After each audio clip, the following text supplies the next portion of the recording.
Hello, and a very good evening to you today. I don't know if you heard just now, but a passerby very nearly featured in our living room thing today. Oh, and there's a vehicle that just went past the window. So, Motorbike, yeah. was it really? Oh, It was a motorbike. the motorbike was the guy talking. Hello, Yeah, Kevin. it was, yeah. It's very nice of you. There was a thing that looked like a lorry going past, or a little van as well. Maybe you missed that. Yeah. Hello to Joanna, and also hello to Phil. Thank you for joining us in our living room this evening.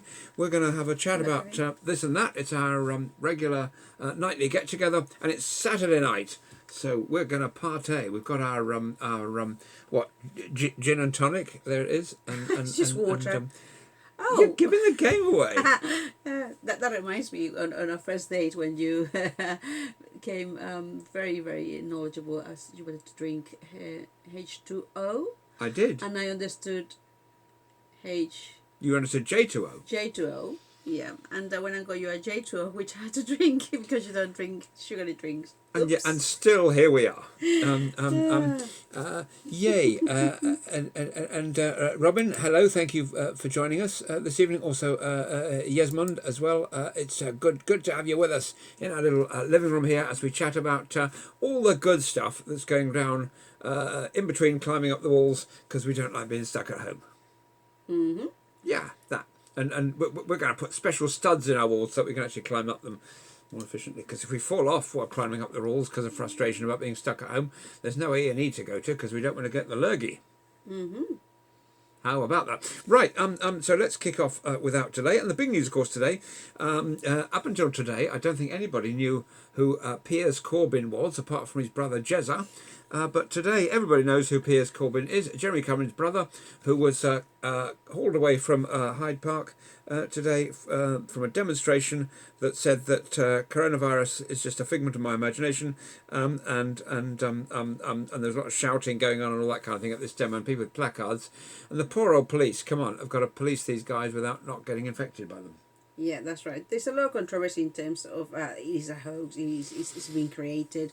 The reality is that it does exist.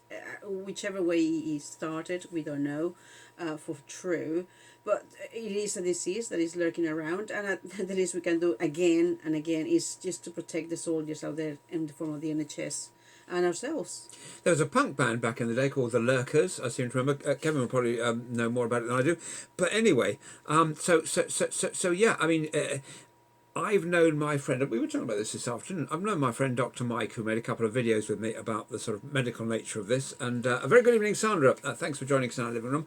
I've known my friend Dr. Mike Brooks now for nearly 20 years. So if he tells me he's working in the A&E all the time, if he tells me there's a problem, if he tells me there are people on ventilators and it's a really sort of heavy situation going down, then nobody, absolutely nobody, is going to tell me that it's a hoax, because this is a friend of mine that I know very well, and he's a terrific doctor. He's given me advice about stuff in the past about me and about friends and stuff. So it's really happening now.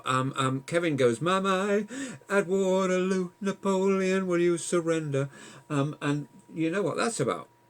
Eurovision. It is. So I think I'm right in saying that tonight was the night when we were supposed to have the Eurovision Song Contest. I believe it was tonight. And instead what we had is a contest to see what was the favourite act in the UK of all time. And the thing is this. Who comes out ahead? Is it Making Your Mind Up, or is it I wonder if one day that you say that you care, and all that, and the winners, interestingly and surprisingly, were ABBA with Waterloo, which was voted that they beat the UK's favourite Eurovision Song Contest entry goes to ABBA. Who made one song actually before they shot to superstardom with Waterloo. They made a song called Ring Ring, which is quite nice. actually. So if you get a chance to listen to Ring Ring by ABBA, it's yeah. Oh, I'm getting the look. I'm getting the look. But I'll play it to you later. I always play a lot of songs there.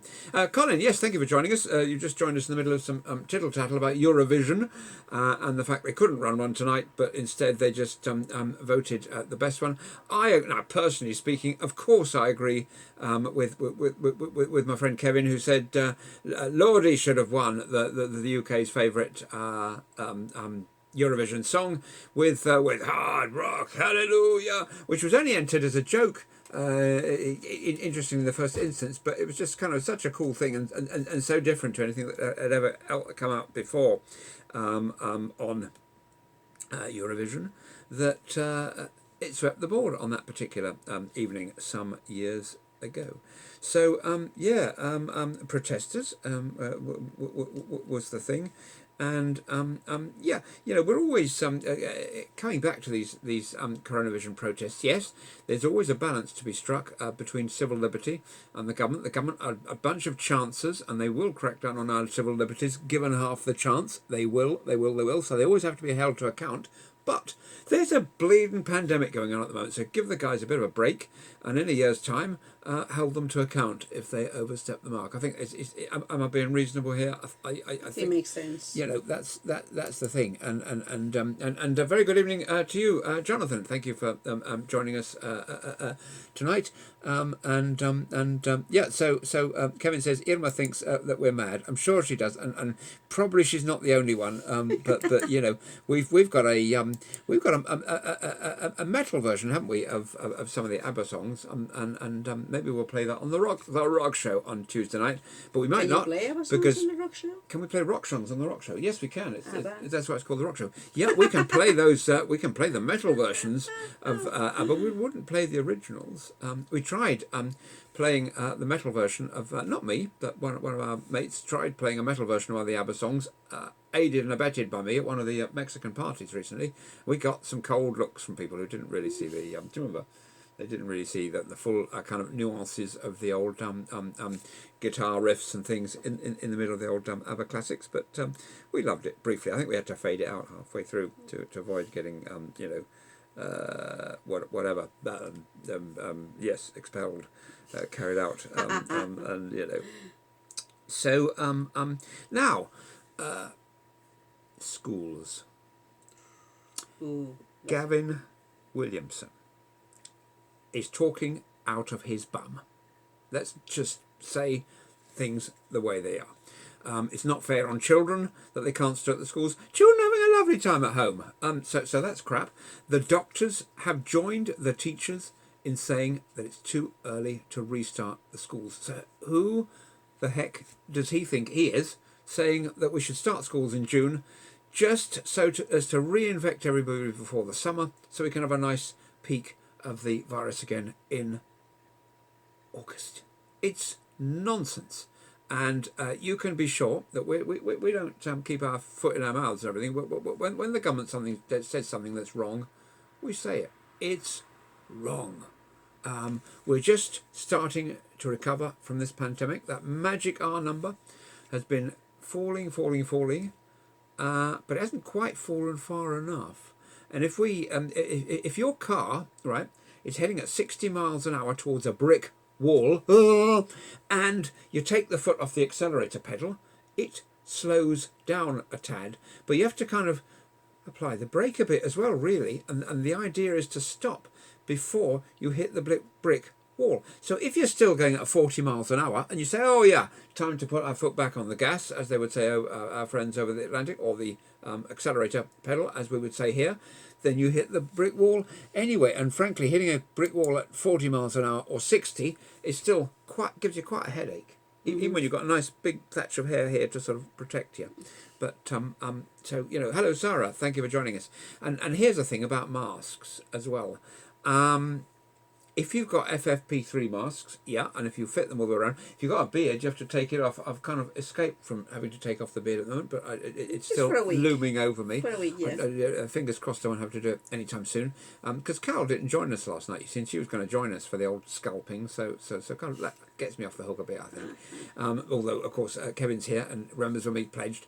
But it was shown, for example, that cyclists who wear bicycle helmets, and I do not. I never wear a bicycle helmet when I'm on the old push bike. I just go like that every time I come off the bike, and it sort of works. Get a few grazes on the old elbows, but mostly okay. And I'm not giving health and safety advice here, but it was so don't do what I do what I say. That but it's been shown that people who wear bicycle helmets feel a bit safer than those of us who don't, and therefore take risks. And therefore, on the roads, they're as much in danger as we guys, because if you're not having the old helmet, you're obviously super careful. So and if a lorry goes over your head because you were idiot, it doesn't matter, frankly, whether you're wearing a helmet or not. So these are personal choices. But similarly, in the sort of mask thing, we're just not like mixing with anybody. We're having you guys into the living room, and hello, Scott. Thank you for joining us. And yes, there was a real danger that the old facial fuzz would go, and in fact, if we mask ourselves up, and there are very few masks actually still available to be bought. But if we do splash out twice the usual price for a mask, so we can go shopping or something, then I suppose the facial hair will have to go, because it's obviously a little place where the old viruses can kind of creep around, despite its obvious handsomeness, and despite it making me look just like George Clooney. There's the left profile and the right profile. I mean, it's the thing I have to put up with. Yeah, but the way that it gets into you is if you touch the surface and then you happen to touch your face, isn't it? That's a way that it gets into you. Yeah, it's airborne. It's only if it has been, I don't know, if someone sneezed on you. Is that right? Not necessarily, no, because it can be transmitted by talking and all sorts of things. There are, as stuff comes out your gob, it's full of bleeding viruses if you've got this thing. So there have been some tests about 2 or 3 days ago where they bottled up some virus from some guy talking. So or breathing, Really? or jogging and going where it comes out. Yeah, it is exhaled. So yeah.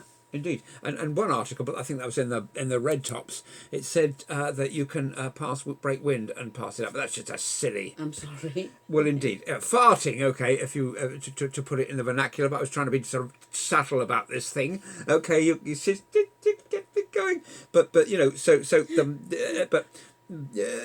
principally stuff that comes out of your mouth will contain virus particles, even if you're not showing symptoms, and that's why there's a sense in which if it's conceivable that you might have this virus, it is a good thing to sort of mask off, but it won't necessarily stop you catching it.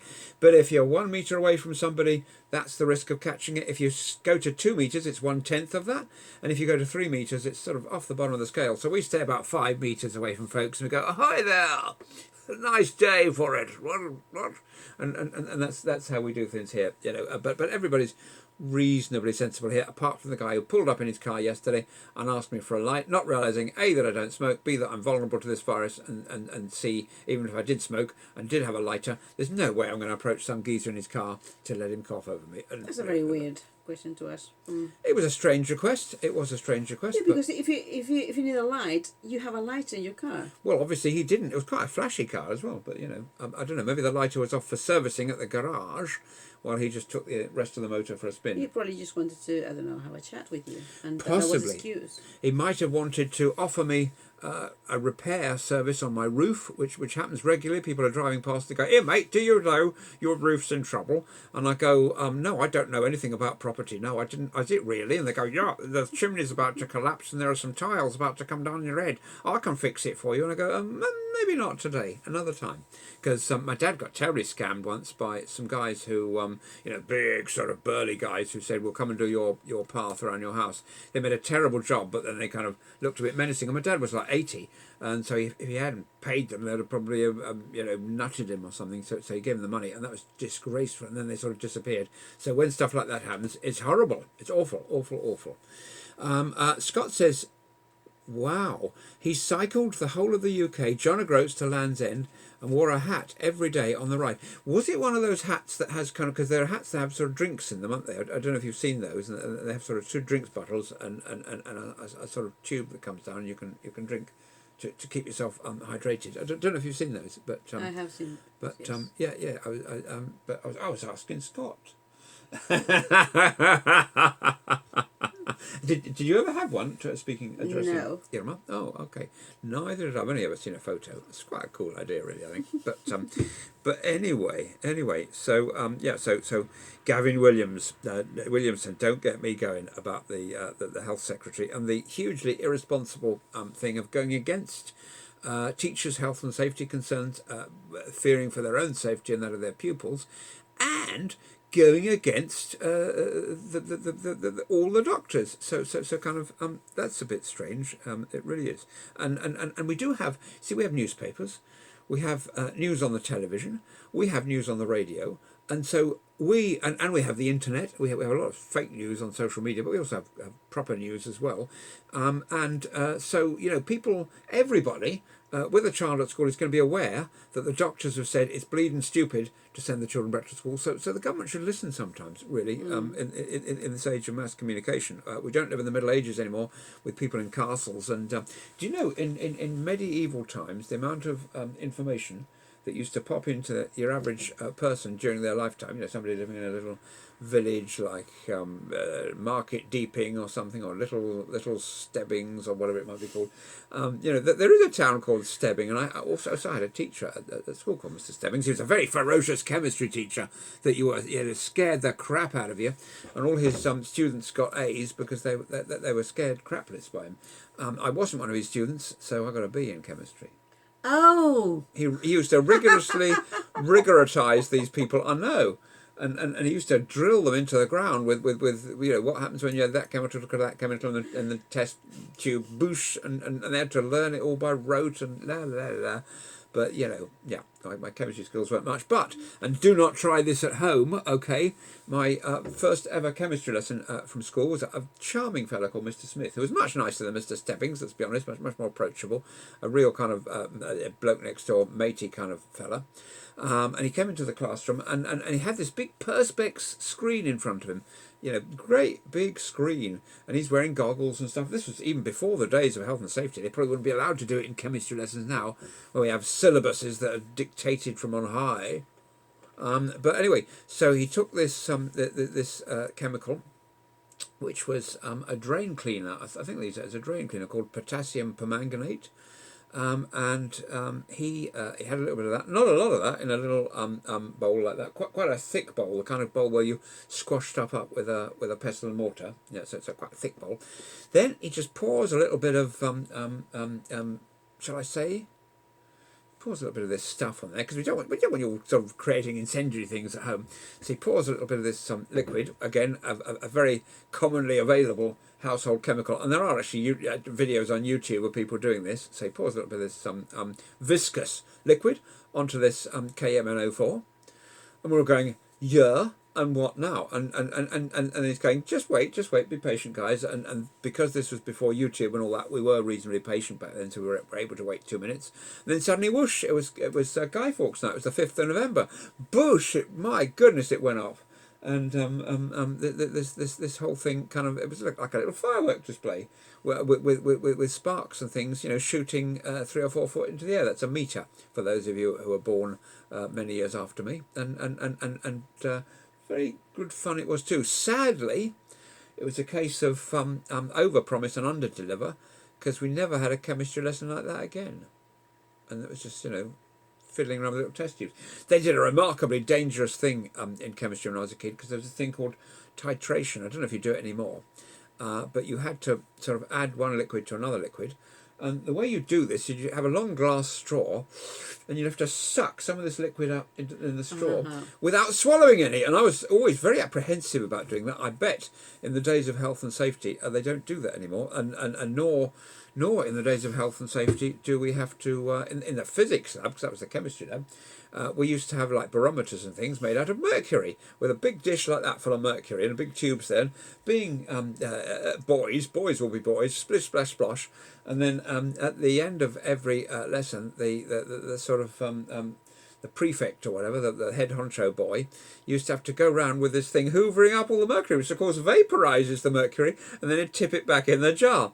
So it's a miracle I'm here at all, really, with the stuff that we know now. And we can't even have now a max min thermometer for our blooming greenhouse, because it's been banned in just about every country, unless you look on eBay and find an antique one. That's a thought. But you didn't hear that from me. Now that you're saying about the using that kind of thing to suck it up and just use it, I did that once, trying to get some petrol on my car. This is back in Mexico years ago. So how does petrol taste? No, I didn't drink it, obviously, but I just went in high enough for me to just turn the hose under the tank to get. But yeah, it can be quite scary. I had to do it, otherwise I would be just stranded for ages. In the middle of, was this in the middle of a desert, in the middle of Mexico? No. No. Because that would be certainly a reason to do it. But if it was here, you just go, hey, I've run out of petrol. Can you come and fix me? Yeah, those were the days. Desperate times call for desperate measures, don't they? So, that's very true. Very true. Hello to Shailesh. Thank you for joining us this evening at home in our living room here, where we share a very nice cup of tea or coffee. I'm is that a sheep or a cow? I'm on a herbal tea today. That's a sheep. I think that's probably a sheep. You can tell because it hasn't got udders. I think that's probably the way to tell. And so I'm having my tea, which hasn't got milk in it anyway. So whether it's a sheep or a cow, it wouldn't really matter. And you've got the whole world in your hands, as the song goes. Yes, I got the whole it's tea also. I'm drinking herbal tea tonight. May I show it? No. That's Okay. mine. Okay, she's got the whole world in her hands. She's got the whole world in her hands. 2, 3, 4. Well, yes. Oh, and UK doctors have been criticising other stuff that the government's done as well. They've criticised Matt Hancock over his testing strategy, and I think we'll have to click on this link to see what it says.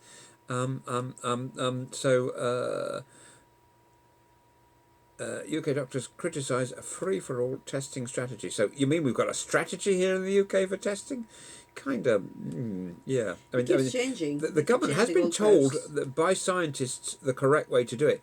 They have been told the way to eliminate all this, but there's a cost to that, and they'd rather just spend the money furloughing everybody and paying grants to people and stuff like that. So, right now, why does this not work? Well, it doesn't work, and so we'll just close it again. That link there. But anyway, Matt Hancock has been criticised by doctors. That's the headline. Breaking news. And having said that, I always do this. I've sort of broken the computer again, and so then it often happens for the remaining half of the show. I have to just look at a blank. Can you see what I have to put up with? To look at a blank screen. It's a very nice computer, but it's not even relying on the crapple for its internet tonight. But something's not quite as it should be. There's probably a lot of information going on. And our battery's down to 25%, but that should see us to the end of 25. 25. Oh. And probably because when you were working this afternoon, you didn't have it plugged into the old mains electricity. No. There you go. Shall I go and get it? No. 25% will definitely be fine, and we'll make it to the other side. We were reading about the town centre that's got the highest number of coronavirus cases at the moment. That's right. Barrow-in-Furness, is it? It was Barrow-in-Furness, yeah, and we were talking to our friend who lives in that neck of the woods only on Tuesday, on one of these chatty things that you do on Facebook or Zoom or whatever, and the Lake District meanwhile have told people to burger off. They don't want them. And so that's quite interesting. So because it's not necessarily a good thing for lots of people who may have a virus and yet be asymptomatic, but spreading their germs just through breathing. I mean, it's true that touch is I believe is a better way of getting the virus. If you touch something and then rub your face. And you don't have to stick your fingers in your mouth or in your eyes or up your nose or something. Once they're on the face, it's just a short hop to one of the respiratory or eye tracts. So kind of don't touch the face. I used to scratch my nose and things all the time, and now it's the agony, man, because we're walking out and about and we've gone to the shops or something, and there's a thing there that's itching, and you have to go. And I am 100% face scratcher. And I do see people out and about, even in the stores. They're going, and do not do that, because that is the principal means of transmission. It goes on your hands, and if we could paint them, they'd all be kind of glowing. And then the best thing is, to put your hands, before you start work, before you go out in the house, in a bucket of cow dung, take them out, don't wash them. That'll remind you to not touch your face. And it won't be as deadly as COVID-19 either. Well, you won't have many friends if you do that. So it'll be difficult just to keep everybody under control with this. With a lot of news of sunbathers flock to beaches in Greece, France, and Italy as the nations make the most of relaxed lockdown measures. But they've been through the worst, and we just beginning to go through. Absolutely. And we were seeing extremely distressing scenes from Italy for a few weeks before we got it here. And now Italy's easing off, having been in lockdown a bit longer than us, and we're thinking, oh well, Italy's you see, this is the thing, okay? We follow Italy when they're easing the lockdown, but we don't follow them when they're locking down. Doesn't make sense. It doesn't. It absolutely doesn't. It doesn't. And Mr. Williamson said he sought to reassure parents worried about children returning to school that the government's advice is based on, quote, the best scientific advice with children at the very heart of everything we do. Bullshit. It's crap. It's about massaging. It's about reassuring people. It's about it's inconvenient to these to government to have people who have to stay at home looking at the kids. It means they can't go back to work. It's that. It's lies. Okay, so let's call a lie a lie. Keep your kids at home. Keep them safe. Make up some excuse. Tell them you're stuck in Mesopotamia and there are no camels home before the autumn or something. But really, if doctors. I think doctors have quite a good scientific advice. They have a magazine called The Lancet. There's all sorts of tittle-tattle and stuff in there. And it's not quite as good as Hello magazine, but, it doesn't have quite the sort of picture spreads. But The Lancet tells members of our medical professions how serious this is. They know it anyway, especially if they work in emergency medicine, because they're going in there day after day after day after day, seeing relentless streams of people going into ICU so that we can hopefully make them better. I'm sure that if you stand outside crematoria as well and that kind of thing, that you'll see a long line of cars going in there as well. So keep the kids at home. And governments, I'll say to you in the words of Pink Floyd, leave them kids alone. And I know it's not grammatically correct, so any grammar people watching, it's a song title. That's today's rant, but it had to be said. It had to be said. Yeah. And I have got friends with kids who are saying, well, shall I send them back to school? No, and no again. Most of my friends with kids are being pretty sensible about this, to be honest. Yeah, Kevin's saying black sheep of the family. I assume it refers to, yes, he certainly It would be. Yes. Yeah. You were the black and pink sheep of the family, look. Anyway. Isn't that a goat? Oh, I don't know. No. Sheeps make that. Sheeps go meh. Bah, bah. I thought exactly. Well, you go meh, which in my world, sheeps go bah. There's a song about that, isn't there? Old MacDonald had a farm. Okay. We'll go through it later. You think I'm joking? She knows I'm not. That's the first video we're going to see ahead of ABBA. We're going to have a lovely old musical evening tonight. Yeah, we finished watching that film last night with Winston Churchill, and it was brilliant. Absolutely. And made us think that, the decisions that he had to make at the top of the war and everything else to get his ways and in terms of helping and seeing the soldiers, he was so vivid.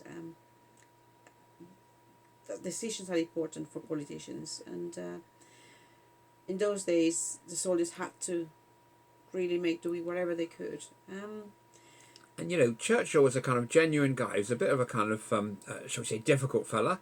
But he got the job done, and he didn't have an army of spin doctors around him to massage everything that was said and all this kind of thing. So he spoke his mind, and he said what was what, and he carried on, and he got the job done. Today, even with like Boris, the sort of jovial, hello, Boris Johnson here, he's still reading a script, and I think he writes some of his own stuff, but he's being advised behind the scenes by shadowy figures. But Churchill was his own man, and that's what we need in a crisis. And just because Boris Johnson Johnson, before he was famous, or before he was, elevated to where he is now, wrote a book about Winston Churchill. Doesn't make him Winston Churchill, okay? Yeah. So I think we'll have to just keep, just be intelligent and keep yourself safe. Yeah, As much as you KBO. can. What does Keep that mean? going on. So it does. She said a good word. My goodness. Is that a bad word? Burgering, yes, it is. When you leave out the R, anyway. Oh. But Churchill used it, and then there was the thing of doing the V sign, Apologies. and he used to turn it round, which is rather rude as well. And I'm sure he knew what it meant. Yeah, but no, the very first time apparently was a mistake. He didn't realise what he was Oh, saying. but then he did it several times afterwards. No, it did the right way. He did on occasion. He used to turn it round. He so did, and there are other times. Yeah, he might have made a mistake on the first time, but the last few times, knowing what it means, and I don't know what it means. I've led a very innocent and naive sort of life, but knowing what it means, occasionally, Churchill will give the two-fingered salute in the other way, in the rude way. Okay. Hello, Andy. Thank you for joining us in our living room this evening. It's nice to have your company. First-time buyers in rush to find homes. Is that a thing to do? Well, if you're that way inclined, but the best thing to do is stay home and stay safe and bolt the doors down. But if you gotta do it, you gotta do it. But in which case, take some of that hand sanitizer gel thing, and just put, because there's stuff that can keep your hands clean for 24 hours or something, and it's stinky and it stings, so there's no way you're going to rub your eyes with it, or sort of possibly chop some onions before you go out, and then see how you get on rubbing your eyes. That's a good thing. Chili. Willie and the Red Hot Peppers. That was a band. And then there's the Red Hot Chili Peppers. We're getting back into music again. How did that creep into the conversation? I don't know. Are we at the point of the evening where we because our friend Kevin goes to a lot of trouble actually, and we're very appreciative to pass on the public questions from the daily briefing. That'd be And awesome. we have I'll be honest with you, we have a little sneak peek. But we don't, carefully consider the answers in perhaps as much detail as we might. But today's questions are actually lurking behind the thing that's filming us. So if you'll forgive me, I'll just go off to the left and sort of make a bit of a thing here. So because normally I ask Irma to read it, but I'm better placed to do it tonight because I have to kind of do this in order to see it. But that's my fault, and it's because I've set the thing up wrong. And if I change it now, all the pictures will wobble like they used to do on Star Trek when it was hit by Klingon phaser fire, and everybody go, ooh, but it was just the actors doing that. The actors go, ooh. But anyway, enough. Lindsay from Gateshead says, as a resident of Gateshead, which currently has the highest rate of COVID infections in the UK, I thought that was Barrow-on-Furness, but anyway, we'll go with her on that one. I think that the imminent reopening of schools in my area is a very risky decision with potentially dangerous consequences. Why aren't the government taking a regional approach to the reopening of schools due to the significant differences in infection rates across each area of the UK? Surely this would be a safer and more controlled way of easing lockdown. Absolutely, totally, 100%, and some spin doctor crap about we're taking scientific advice is bullshit. I'm sorry, it's nonsense, it's crap, it's not rising up to your responsibilities as government and protecting the youngsters who are our most vulnerable people. Young people can get complications from this as well, that's increasingly showing, but not only that, they're going to come home from school infected and give it to grandma and granddad and that kind of thing when the moving around, as the moving around regulations ease, and so it's a massively irresponsible and stupid thing to do, just as the Dominic Cummings' herd immunity thing was at the beginning of March.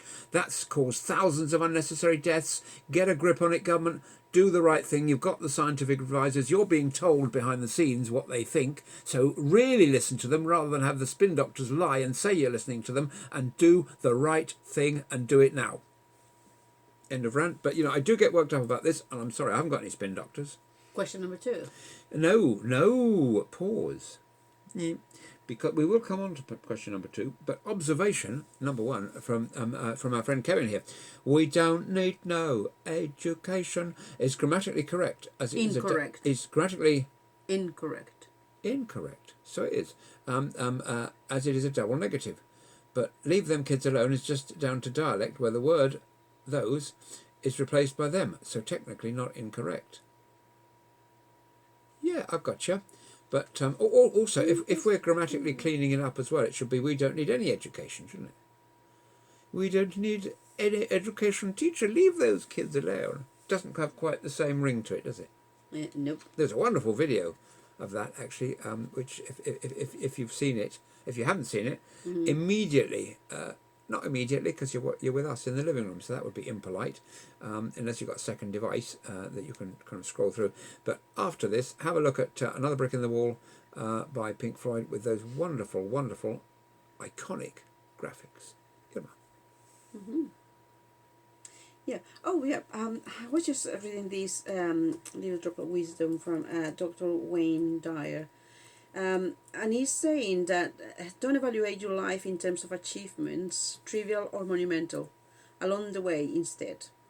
Wake up and appreciate everything you encounter along the path. Enjoy the flowers that are there for your pleasure. Tune into the sunrise, the little children, the laughter, the rain, and the birds. Drink it all in. There is no way to happiness. Happiness is the way. That reminds me of the beautiful photos that Kevin uploads from the Foxes. That's a pleasure to see, to watch. Thank you, Kevin, for sharing that. Terrific. It's lovely stuff. Mm-hmm. Gerald Scarfe. I must admit, there's no apostrophe S in there. It's not a bloke called Jerry and the thing around his neck. Gerald Scarfe is a UK illustrator, and he's the guy who made that video for Pink Floyd's Another Brick in the Wall, where they have all those things, hammers marching along and that kind of thing, and teachers putting kids into mincemeat and that sort of stuff. But into minces, you haven't seen it. No. The teachers are feeding the kids into the the mincer that you make, I don't know, burgers with or something, and you turn the handle, and they've got the teachers, this sort of rather draconian looking teacher who reminds me a bit of my English teacher, but anyway, at school, and he's feeding the kids into this thing head first or whatever, turning the handle, and out they're coming as sort of homogenized people. Turned it into zombies who will do what society tells them. But yeah, a little aside.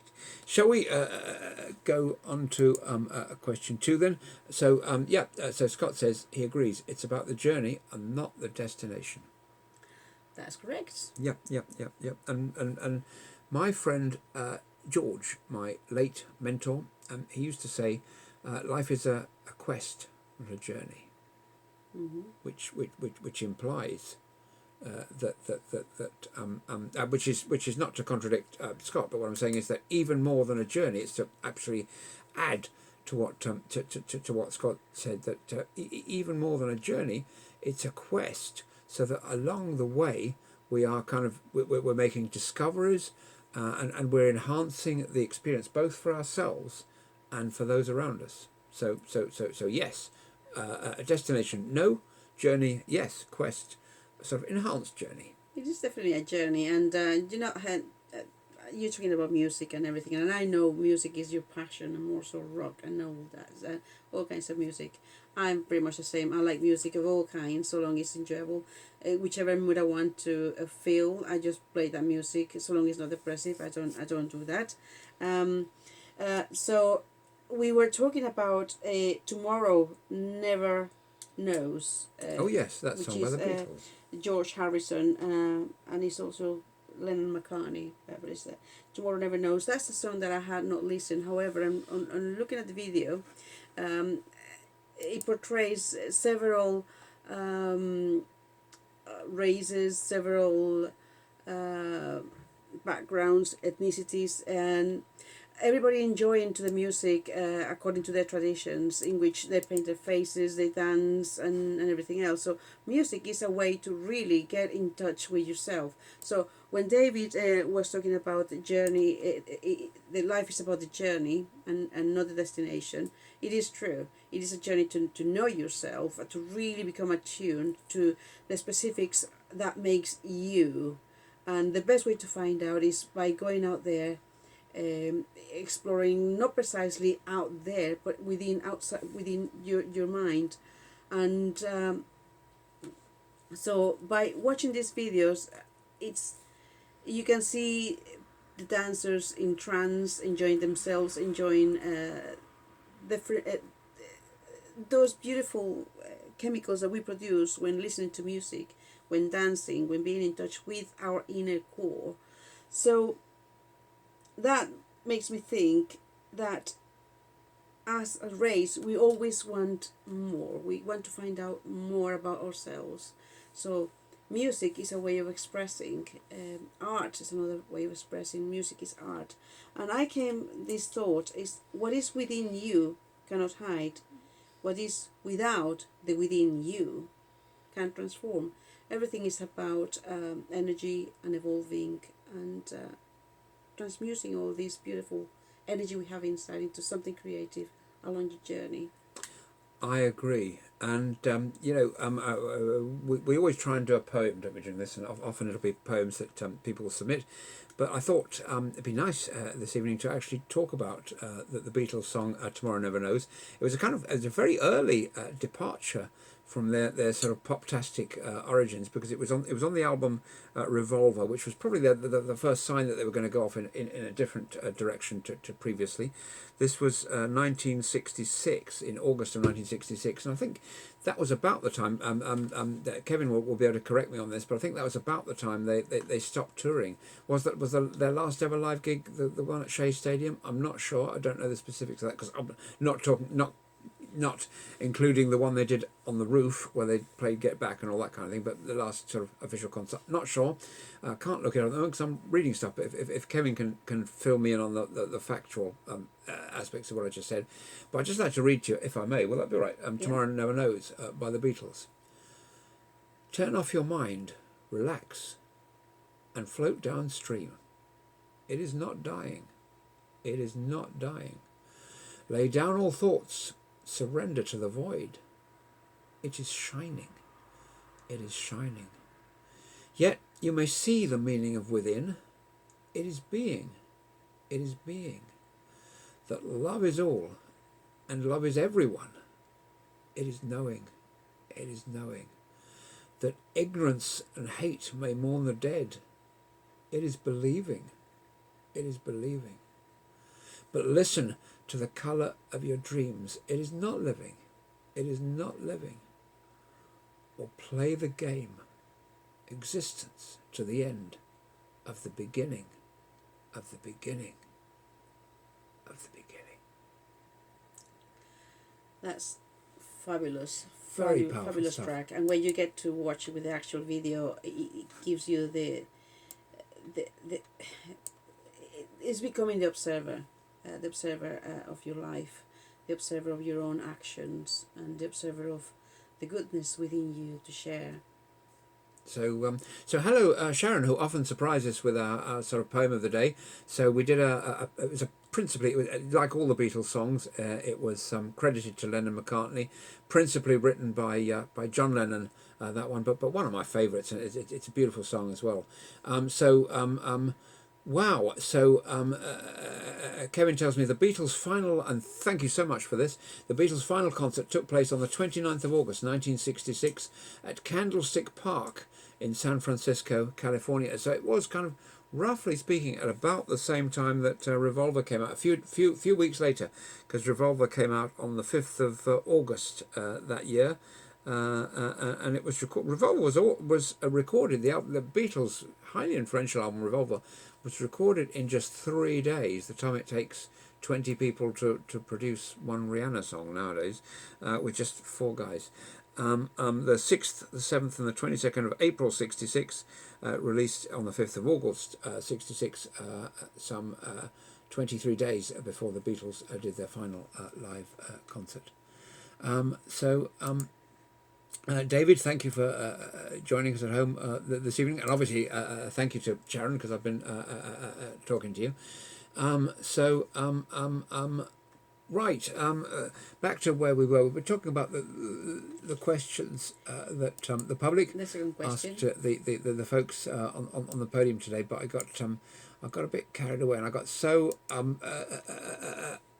engaged with question number 1 and the fact that the government are about to do something very obviously wrong again by sending our children back to school. Our children were at school throughout the first half of March when they should have been at home. Thousands of deaths, thousands of deaths have resulted from that bloody, idiotic decision, and they're about to make another one. So these guys, I don't care if they've got an 800-seat majority in Parliament or an 80-seat majority, they need to be held to account. And constituents need to tell them what they're thinking. And from friends that we know that are parents, they're all saying to the schools, it's too soon. So if ordinary folks like us can see it, if the teachers can see it, and if the doctors can see it, why can't Mr. Williamson see it? Question number 2, and I'm really going to have to turn myself inside out here, so excuse me if I go right off the end of the picture here to read it, and I'll try and find a way to do it better next time. But Lee from Maidstone has said, given that the NHS has confirmed that over 25% of people who have died in hospital due to coronavirus were diabetic, will the government review who should be on the shielded list? Should people with diabetes now be added to that list? My answer is absolutely, definitely yes. And also people who are, shall we say, chronically obese or who are significantly overweight, which I was.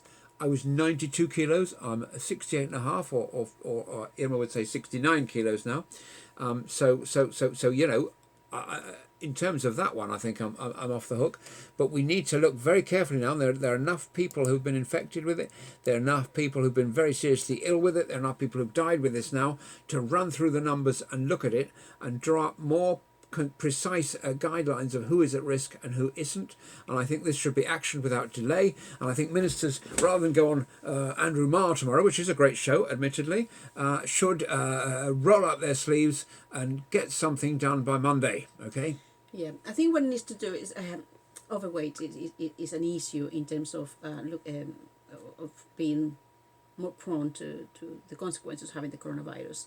So if we were to look after ourselves more, do a bit of exercise, and really look after what you eat, that might help. We know of cases, a friend of ours that had diabetes, type 2 diabetes, and that is reversed back to just because of change of diet. And if I remember well, this is called my aunties, most of them, and the only one that survived until the ripe old age of 90 plus, she changed her diet when she was in her 40s. That's all she did. And she would eat everything, but mainly as a treat, and mainly would eat very sensibly. So diet is very important if you want to keep your health. So, in terms of the question again. Absolutely, totally.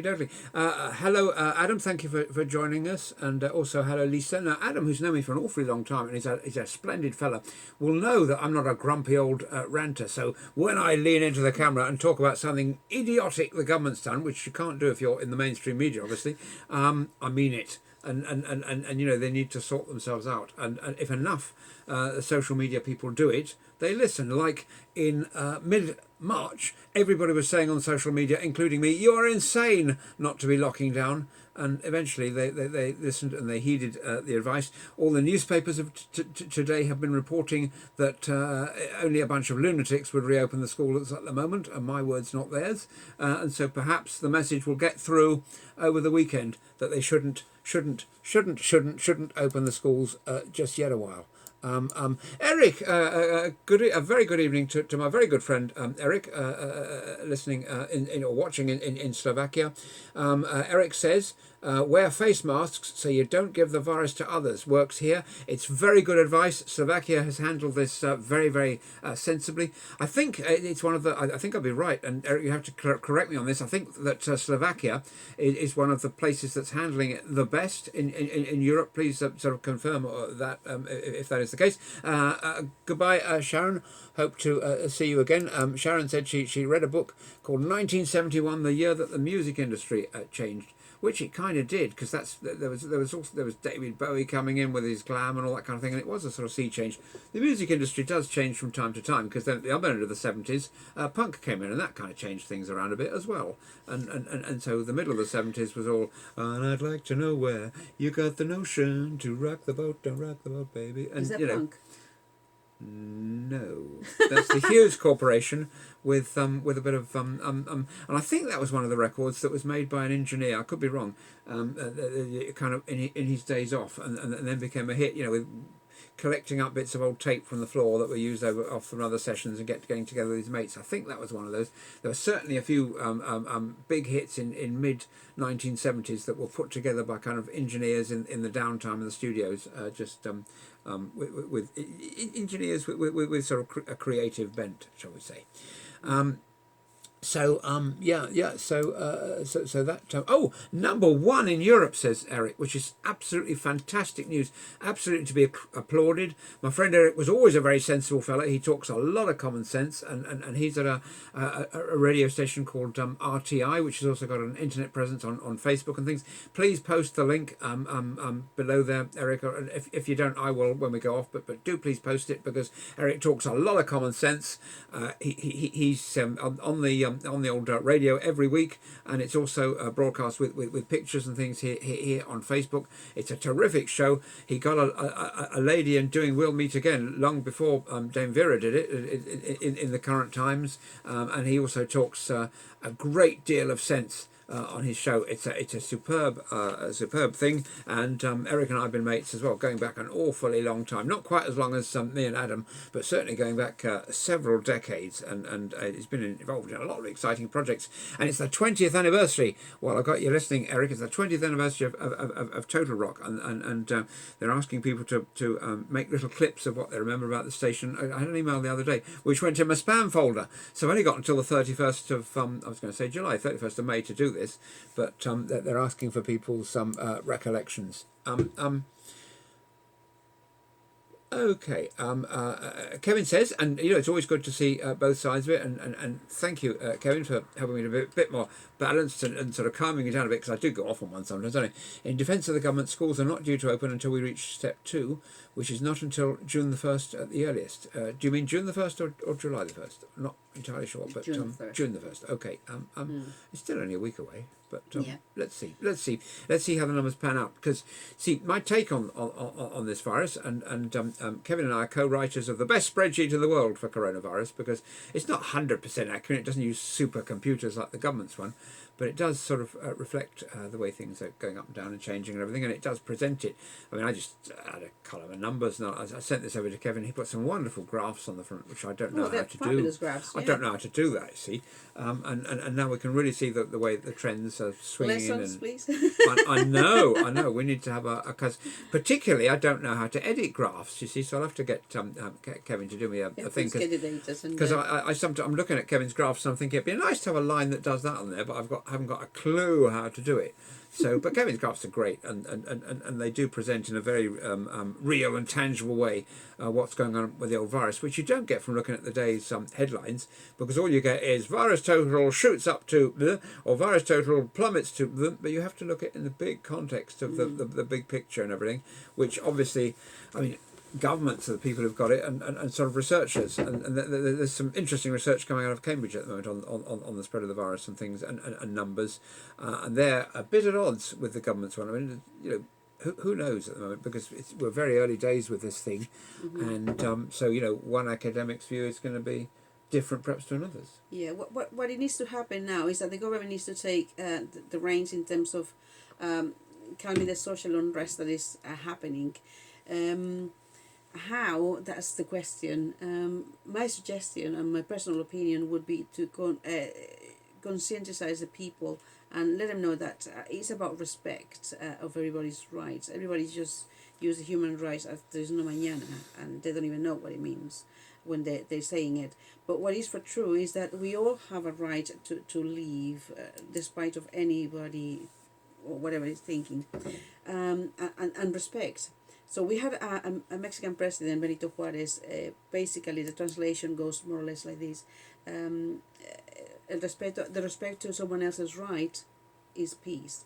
So conscientize the people that yes, if they want to go outside and expose themselves, that's another thing. But they have to think that the right to someone else, the right to life, the right to really keep the distance, and it's just a matter of conscience. Absolutely, absolutely, and you know, people's Did common I sense. speak like a politician then? You get my Probably. vote. You get my vote. Irma, Irma. So Eric says, I'm using the open broadcasting software, use the picture overlay, which is a good idea, but at the moment the spreadsheet's on this one. So I will get it transferred by tomorrow night, and then we'll see if we can't flash up some of the results. And if I don't know if you're a spreadsheety kind of guy, Eric, but if you'd like a copy, just PM me, and I'm sure Rocker Kev won't mind if I send you a copy of our work so far. It's got a lot of numbers in it. And it does make predictions going forward. It's UK based, but you could put in your numbers for Slovakia, and it would work just as well, and produce lots of graphs and charts and things for you.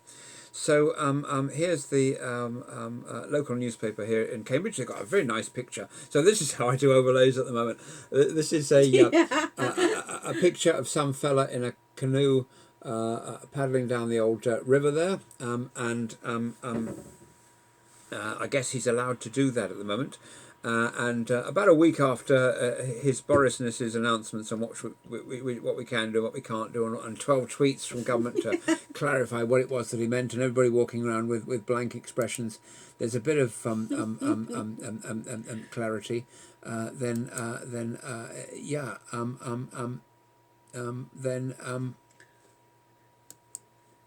I'm just reacting to some of Eric's comments. I've got to read them out here. Eric says by Monday the R factor will go up and return to lockdown, and I'm sad to say that I think that is what's going to happen here in the UK. Many countries, it would seem Slovakia is the most sensible in Europe. We've seen, and that's fantastic, because you know we've seen countries that were affected by SARS some 15 or so years ago, Hong Kong, Taiwan, Singapore. We've seen them lock down pretty quickly and treat this quite effectively. South Korea. We've seen Australia and New Zealand shut the borders so that the people with all the lurgy can't come in, and that's a very good way to keep a virus about 2,000 miles away. And it can't, if it can't spread 3 meters, it certainly can't spread a couple of thousand miles. So that worked. And here in the UK, we went like, hey, 3,000 football fans from a hotspot in Spain, come on over, you know, which was insane. It was insane, and people are going, well, they'll kind of more or less stick to their own crowd, and it won't be too bad. And then we had a Stereophonics concert in Cardiff on the 14th of March. Silly, hello, you know, and it was all a bit of a mess. So the mess coming out of it, and you know, I guessed it might be a bit messy. Talking about football, Germany had the first football match today. Is that right? They did football, I think they called it. Yeah, and pubs were open for people there. Yeah. So I don't know how bad they are, but I think borders needs to be more monitored in terms of keeping the virus. We saw a little video on your Crapple, didn't we? And it had some reporter with a mask on, and there was in a German bar where all the people were kind of sensibly about 2 meters away, and they were watching this. Was it Düsseldorf playing? I think it was. No. It wasn't Düsseldorf. Anyway, never mind. It was some team playing, beginning with a D, Dortmund perhaps, and I know it began with a D, but that's the total end of places in Germany beginning with D that I can do on the top of my head. But wherever it was, anyways, it doesn't matter. They had the stadium full of cardboard cutouts, because you remember we were reporting on that last night. Yeah. And there were only about 200 people in the stadium in total, which would have been 20 players or so, and quite a lot of other people, which I'm not quite sure what they were there for. The people who were putting the cardboard cutouts in the seats, perhaps. I don't know. I don't know what were the other 180 people doing there? One guy to operate the floodlights, a cameraman, that's 2 people. So we're still under 50 with the 2 teams and the managers and Anyway, the administrators, probably 180 administrators helping out, as is the case in much of society. But anyway, coming back to wherever we are. Where are we? In the living room. That's right. We've had a bit too much of the old. We had a bit too much of this. There was a very funny spoof on the Beatles called The Ruttles, which I've spoken about before on the show. In the Beatles' 1967 era, when the Beatles themselves got into interesting substances and dressed up for Sergeant Pepper and all that, the Ruttles with the late Neil Innes and with Eric Idle and a couple of other fellas, they got into tea. So there's the picture of them all kitted out like Sergeant Pepper, holding up these teacups. That's one part of the sort of mythology of the Ruttles, but obviously working here because the tea's certainly having its effect. We haven't started the wine yet, have we? No. Well, no. That's next. Out of respect, I don't drink wine just now, occasionally. Yeah. So anyways, coming back to these things that we're allowed to do now, we're allowed to spend a little bit more time outdoors, but we're not quite sure how much. But it does mean that residents can go to parks, to sunbathe or picnic without the police having to intervene. And you're even allowed to meet up with one person outside of your household, provided it's outdoors, and you're obeying the social distancing guidelines. And we did that, didn't we? We visited our son. And I would have stayed about 3 meters away, but he said, no, you virus-carrying swine, 5 meters. He didn't say that. He's a lovely boy. He's a lovely boy. That's just me. No, he is. I think he's the business. He's the tops. But he suggested, shall we say, that or he just did it. He stood at his front door, and we were right at the other end of the garden, about 5 meters away, and we were going, hello, and then we were kind of dropping some stuff off. So he goes, well, leave it on the path. Then stand back and all that, and we did, and it was very sensible. So I'm very proud of him. Actually, that was good. We're also allowed to do more than one bit of exercise a day. I never do exercise. You do. You go up and down the stairs. Oh, I do. That's right. And rather like that old lady that we were talking about the other day, the 90-year-old, I've climbed Kilimanjaro, I think, this week. Yeah. Ooh. So that's all right. Yeah. And down again as well, because the advantage of doing your mountaineering on the stairs, and this is something that not many people realise, you see, is that you go down the mountain at the same time as you're going up. So you reach the summit of Kilimanjaro and base camp at the same time. So that sounds like it defies physics. But yeah.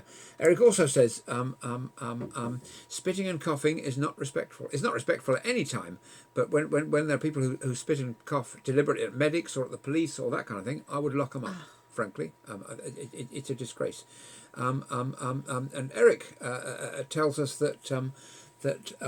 Kevin tells us that he met my good friend Eric once in Finchley on the good old days of the Rock Radio Network at the house, which we can name now because all sorts of people went through the door of that thing. People like Bruce Dickinson, people like Randy Bachman of Bachman Turner Overdrive, people like Peter Green of Fleetwood Mac. A lot of rock names when they were in London. That was the go-to place. And it was just a little semi-detached. I'll show you a photo of it later. Yes, house in London, from which we used to do our broadcasts before RRN mutated into Total Rock, and we got a studio. Eric is going to check with the boss, Martina. We know who our bosses are. My boss is sitting right next to me here. He thinks it's 2 deaths since Tuesday, no new deaths since then, and still by law everybody has to wear masks. This is sensible. It has been shown that in the countries with masks, the rate of the spread of infection again is significantly lower, because people are not coughing and spluttering everywhere. Kevin says, and I agree, he doesn't think we'll really know the effects of relaxation until 2 to 3 weeks' time, because it takes on average 5 days to get the symptoms, and then 14 days after that you pop your clogs. So this is very serious stuff. So 19 days from somebody sneezes on you to you dying rather suddenly, nastily. Why would we not want to stay at home? I know it's sunny outside, but shortening your life to 19 days only isn't really worth an hour in the sun. It isn't, especially if you're young. It's foolish in the extreme. 28 deaths in total in Slovakia, but that's out of a population of what, massive, and so this is and hello Kieran, thank you for joining us again tonight, because you joined us yesterday in the old living room. My goodness me, the stuff that's going on here. So Kevin and Eric have agreed between them that they did meet, and Eric says that Kevin says that Eric gave him his autograph. Kevin's never asked me for my autograph. My goodness me, but you know, I'm joking here. I'm joking here. You know, you've never asked me for my autograph either. So so there we are. You know, lifestyles of the not so rich and not so famous. That's the thing, isn't it? 20 questions in the local newspaper for your next virtual pub quiz. But you see, the thing about a virtual pub quiz is that rather like that Major in that game show Millionaire, I showed you that clip of that, didn't I? The guy who cheated. Yes. And he's got his friend in the audience going, so he's going, I'll just go through the answers again. A, anti-disestablishmentarianism. B, a printer. C, a window. D, Boris Johnson. And the Major goes, I think C. And of course, they tumbled it, and although he'd won $1 million, they took it away from him. I don't know whether he was thrown out of the regiment, but probably he should have been put in the cooler in the barracks alongside Steve McQueen, bouncing the ball around the room, which a few of us, Irma included now, will know. You've seen Steve McQueen in the cooler in that film.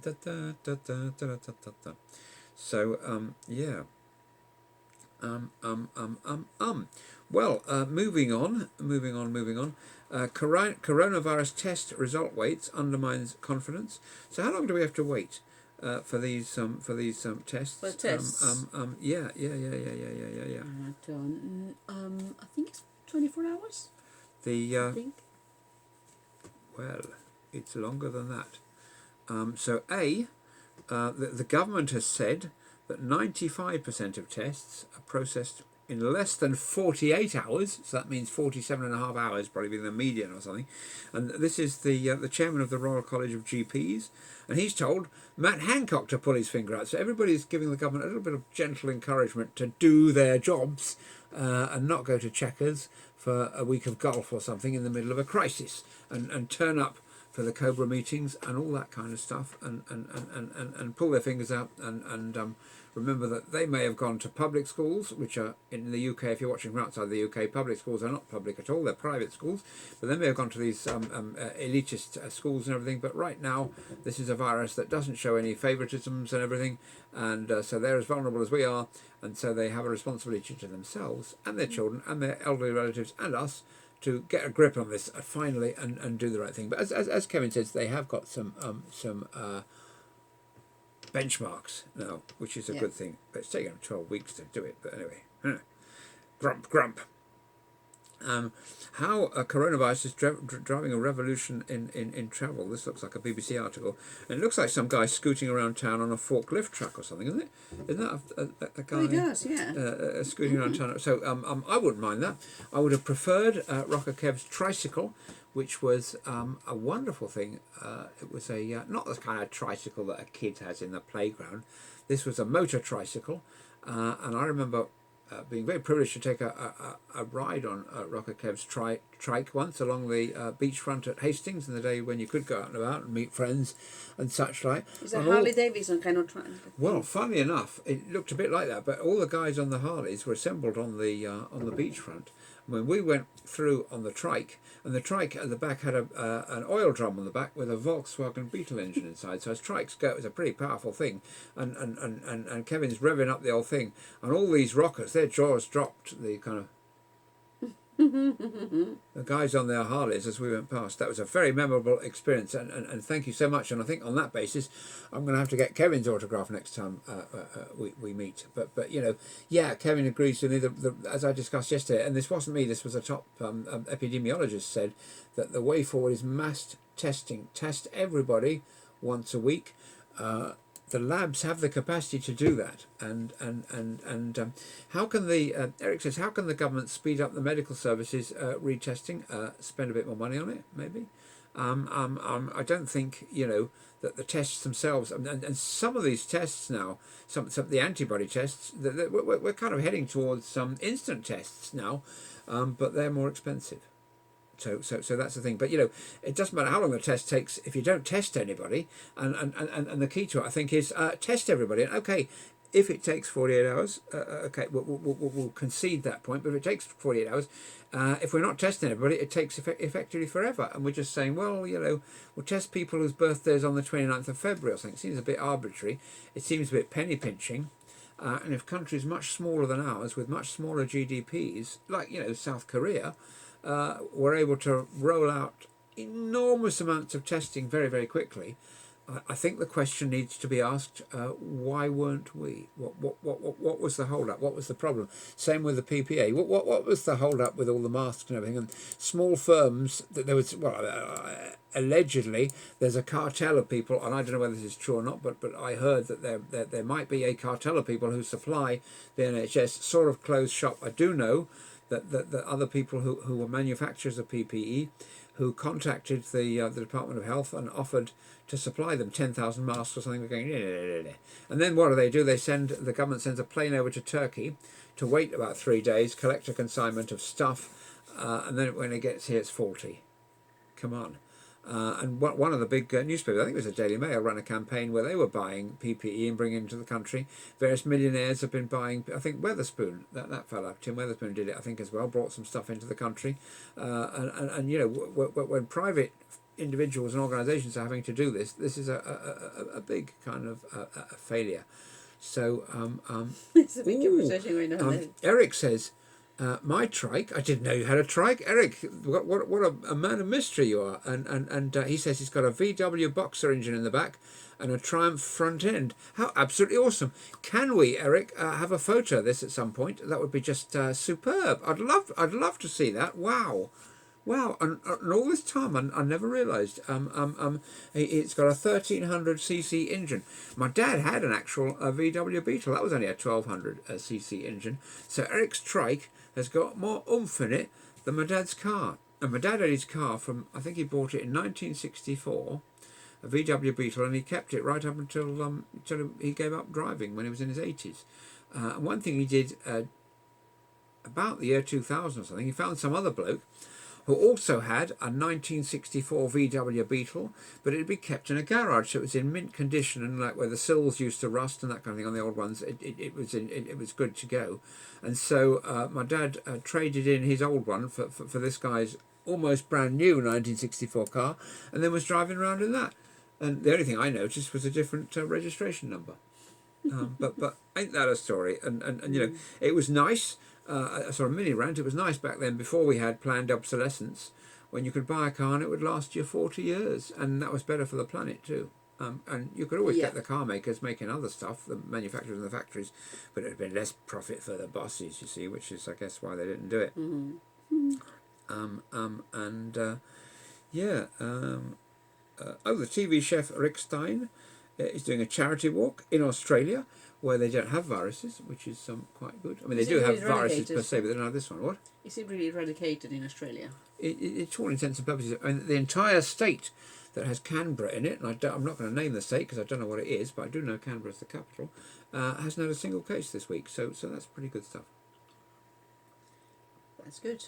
And, you know, yes, in a democracy, we can't do the sort of stuff China did by just locking people in their flats and welding the door shut downstairs. I would.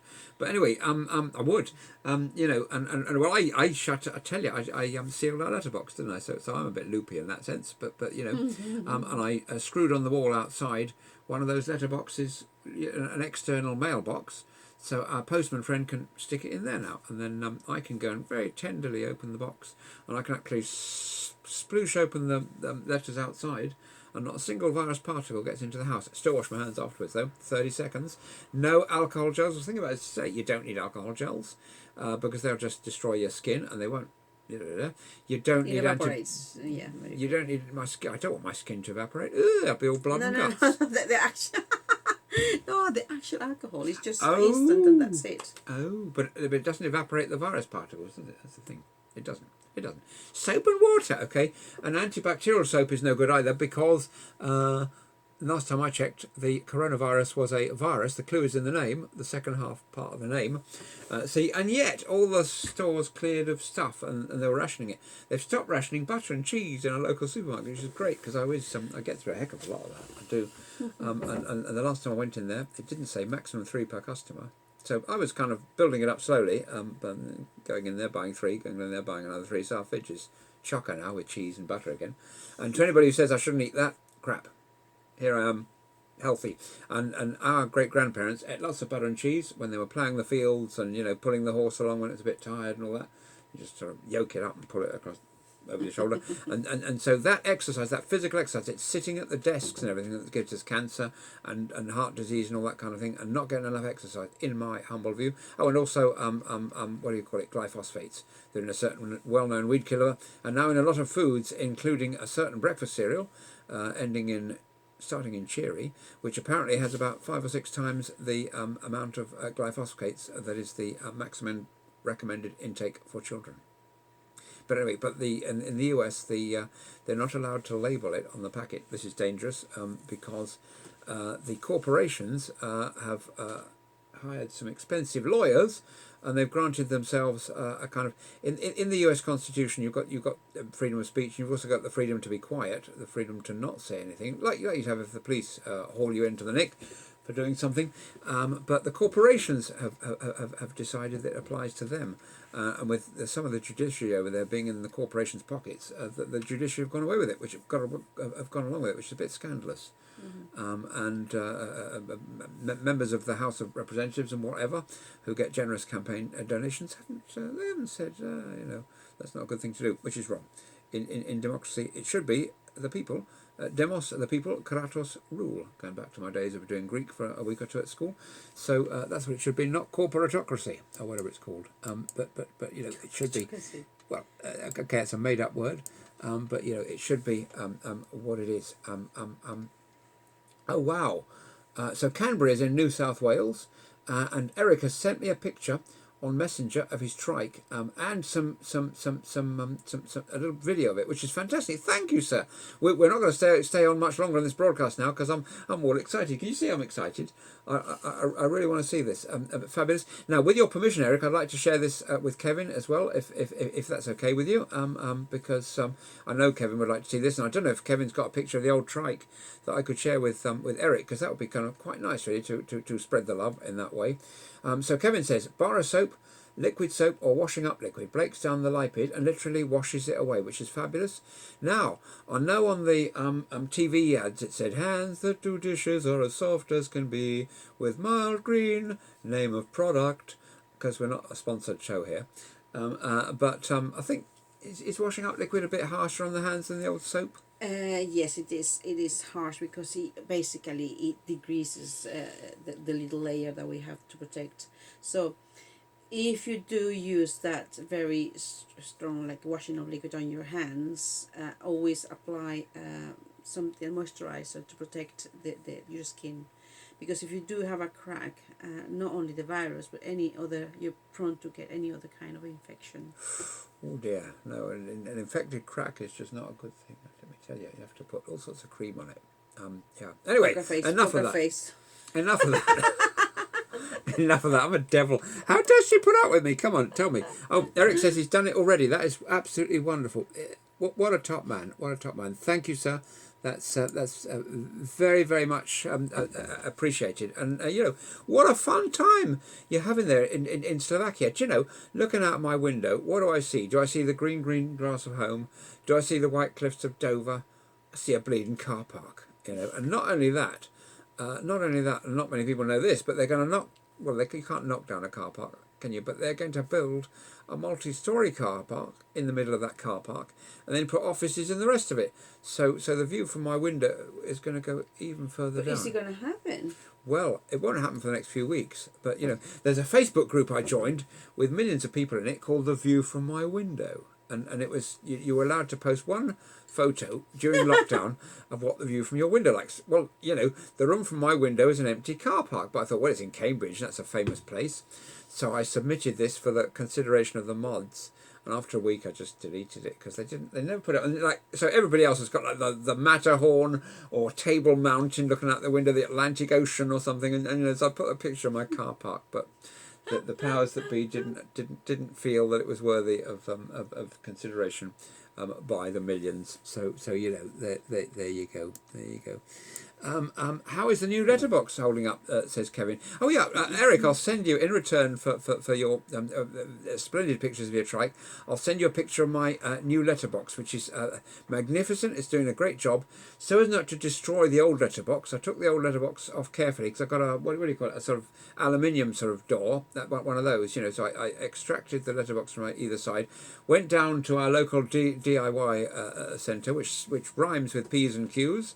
Other, but we're certainly not advertising people here, but other DIY centres are available, but they're a bit more expensive.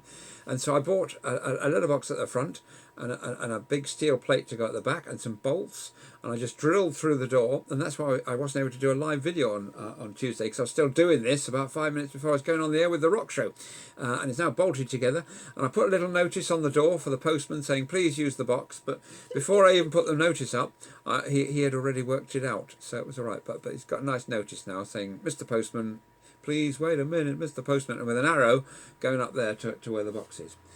Anyway, have we prattled on enough for tonight? Yes, I think we did. Thank you so much for everybody who's stuck with us. Really, it's been an absolute blast to welcome you into our living room here in central Cambridge, here in the UK.